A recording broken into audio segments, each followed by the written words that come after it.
Welcome back to the LarryB YouTube channel. In today's class, we are going to learn how to make this beautiful dress that we see here. It's like a transformational dress. It can be worn as a gown top, or you can also stretch it to make a full dress. It's a very simple tutorial. It's a rush dress and it's beginner friendly. If this is something you like to learn, kindly stay tuned to the end of this tutorial. Thank you. Okay, so for this dress, it can be worn as a dress, it can be worn as a blouse. It has ruch effects to adjust it by the sides. I'm using 3 yards of Ankara fabric. Okay, it's not going to have any joining on the shoulder, which means there will be no shoulder slant for it. So now I'm going to be folding my Ankara fabric into 4. So the yard side, I want to show us with paper what I'm going to do.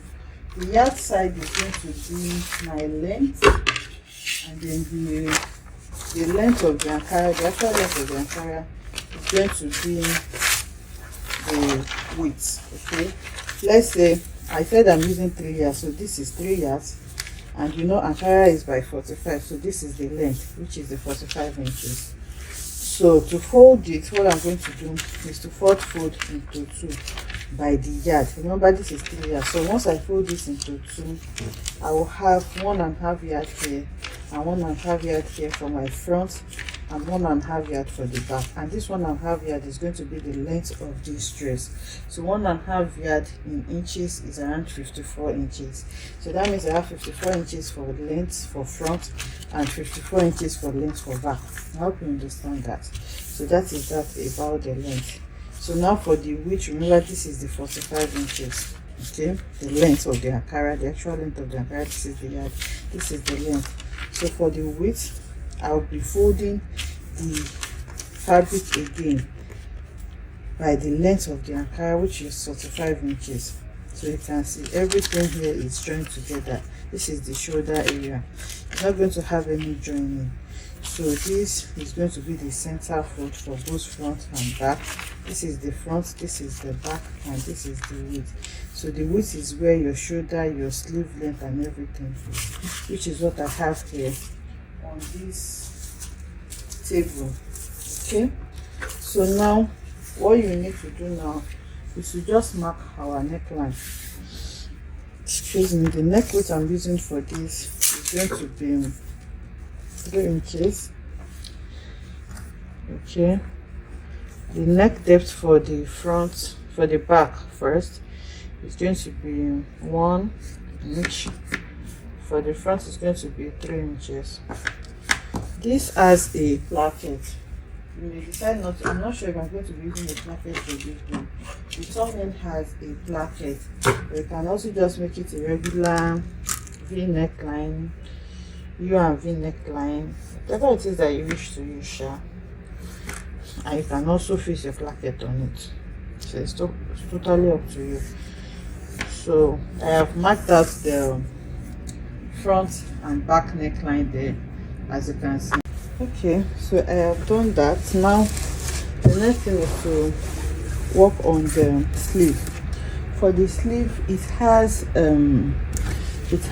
like a puff sleeve, which means what we're going to measure here is going to be kind of big for it to accommodate the puff sleeve that we're going. So now if it's big, then it means we're going to gather it back with our elastic. Okay, so just to put measurement to it, you can just measure around where that is going to be. That measurement should be taken loosely. Okay, so you can see, so I have about 18 inches here. So normally if we're going to create a sleeve, remember we normally divide whatever we measure by 2, but because this is going to have an elastic to gather it back, we're just going to work with what we measure out like that, which is 18 inches here. Okay, you can see how wide this is going to be. So we're going to use our elastic to gather it back. So we need to create casing for that elastic. To be able to create the casing, I'm going to go inwards here by 3 inches. So all this extra allowance that I have here will be used in creating my casing. So now after going inwards by 3 inches, so now this 3 inches, now I'll mark it all the way to the hem. So this is going to be like some sort of shaping for the Ankara, and that is it. Okay, that's basically what I'm doing to this. Here I'm just trying to curve it in so that it's not too sharp on that part. So that's all you need to do. So like I was saying, if you want to add plackets to yours, I have a detailed tutorial on that already. I'm going to link it, but I think I'm just going to work with the regular neckline for mine. So assuming you're adding plackets, so from where your neckline stops, you measure the length that you want for your placket, and then you slash it open and then create a placket that you're going to sew around it like that. Like I said, I'm going to drop the link, but for this one I'm just going to come down by 6 inches. Remember, I've already done 3, so I'll add extra 3 to it, and then I'm going to cut that straight up. So I'll cut facing for it to turn the neckline. This is so that the head can enter it. Remember, the necklines are small, you cannot just leave it like this, and it does not have a zipper. So now that I am done with all of that, I'm going to grab my scissors. I'll cut the back first. We need to remove the back and front before we can cut our front neckline, and then I'm going to come to the side and also cut the side.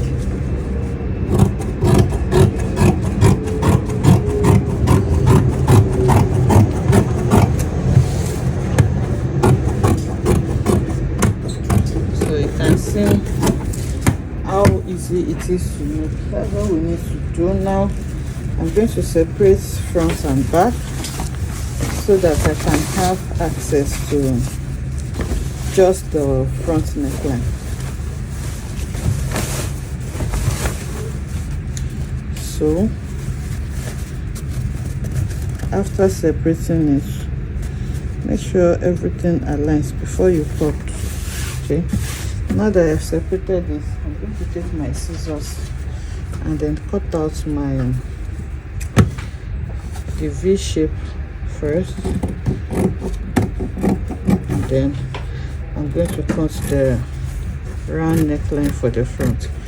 So now I'll go ahead and cut the facing to turn this neckline.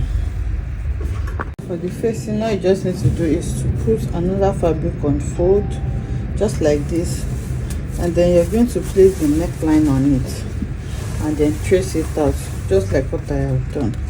So when you open it out, this is what the facing looks like. So now I'm going to take it to the sewing machine and turn my neckline with the facing. So I'll place the facing and the main fabric on each other, right side facing right side, and then I'm going to sew it and turn it in. So after that, we are going to create the casing for the sleeve and then join the sides. So the neckline is turned now. You can see I've turned it, so you just iron it down. Also, I folded in the sleeve area to create the casing. You can do this after joining the side, but I just decided to fold in my sleeve. So you can see this is where I'm going to pass the elastic through. So what I'm going to do now is to place the front and back on each other, and then I'm going to take it to the sewing machine and join it by the side. Okay, I'm going to be joining this by 1 inch. This is because this side seam allowance that I'm going to use is what I'm going to open up to create the casing for the ruche effect that you are going to be having by the side. Excuse me. So you can do 1 inch or 1.5 inches, but here, because I have already turned for my casing, I'm not going to start sewing from here, so that I'll be able to pass my elastic. So after passing the elastic, I'm going to close it up there. So here now, we'll take it to the sewing machine and sew on both sides. Then I'll bring it back so that I can show you how I'm going to create that casing. Okay, so I have gone ahead to join the side, so you can see.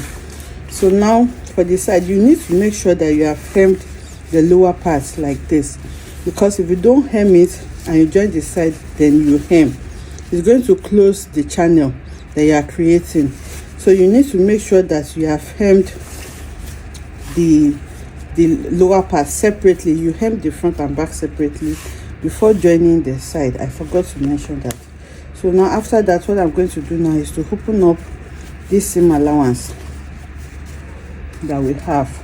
So now once you open up the seam allowance, I'm going to fold, you can see the edge, I'm going to just fold it a little bit like this, and then I'm going to sew on it all the way up to where the sleeve is, which is around here. So you do this for the two sides. So for this side as well, you close it a little bit and then sew on it to create the channel. I've already done that for this side, and you can see I just folded in my allowance, and you can see that my channel is not closed. So if I created the channel and then hem it inside, it means I have closed up the channel. That's why you need to hem it before doing all of this. So now that we have this, the next thing to do is to create the ropes. That's 4 ropes. We have 2 for each side that we're going to be passing through this to create the rush effect that we want. And then you can see that I stopped this before the sleeve, and then also we're going to place an elastic on the sleeve area. So I'm going to create the second side now and then bring it back for us to see. Okay, so I have created the casing on the other side as well. So this is my elastic. I'm going to pass the elastic through the channel that I created for the sleeve, so that I can return it back to the actual round sleeve measurement of where the sleeve is going to stop, okay, which is around the elbow area. So you are going to pass the elastic just like this to resize it. Then after passing the elastic to both sleeves, we go over to the casing. I've created my ropes. Like I said, we need 4 ropes for the ruche effect by this side. So with this safety pin, again, I'm going to pass the ropes through the side, and then I'm going to secure it on the upper part. So you can see now that we have used our elastic to gather it, and you can see the puffy effect that this sleeve is going to give. So we'll take it to the sewing machine now and lock that part. So we'll do the same thing for the other side as well. Then after that, let me just show you what I'm going to be doing with the side. So for the side, I'm going to use this safety pin again to pass my elastic through this casing that I created on the sides. So we are going to pass it up to where we started creating the casing, and then on that point, once you have passed the 2 sides, the 2 ropes, we are going to stitch it down, so that when we are dragging it up and down, it does not, the rope does not remove, doesn't fall off. So now you can see me passing it, and now I'm almost there. I'm at the point where we started creating the channel, which is here. So I'm going to bring it out and then pass the second one. So after passing the second one, what we are going to do is use a stitch here. We're going to just, on this upper part, we're going to lock it here with a stitch, so that when we are dragging it up and down, the rope does not remove. I hope you understand that. So we are going to do this for the 2 sides, and then our dress will be ready. So I'm going to bring it back after doing this to show you what the dress looks like. So I'm done fixing the elastic. So this is the sleeve, this is the other sleeve, and then for the hem, we are going to be dragging this as much as you want for the two sides. So once you drag it up, it becomes a blouse, and then once it's down, it's going to be a full long dress. So I'll take it to the mannequin now so that we will see what it looks like. But this is like what we are doing. Okay, so this is what it looks like on the mannequin. You can see how beautiful it is looking. So you can adjust the sides anyhow you want. The sleeve as well, because of the elastic, you can bring it up or down depending on what you want. So to adjust it, you just need to loosen the rope that you used to tie it, and then you're going to drag it downwards just like that. So it is that simple. I hope you enjoyed making this beautiful tutorial with me. If you enjoyed it, let us know in the comment section. Like, comment and subscribe to our channel, and I will see you in the next one. Bye.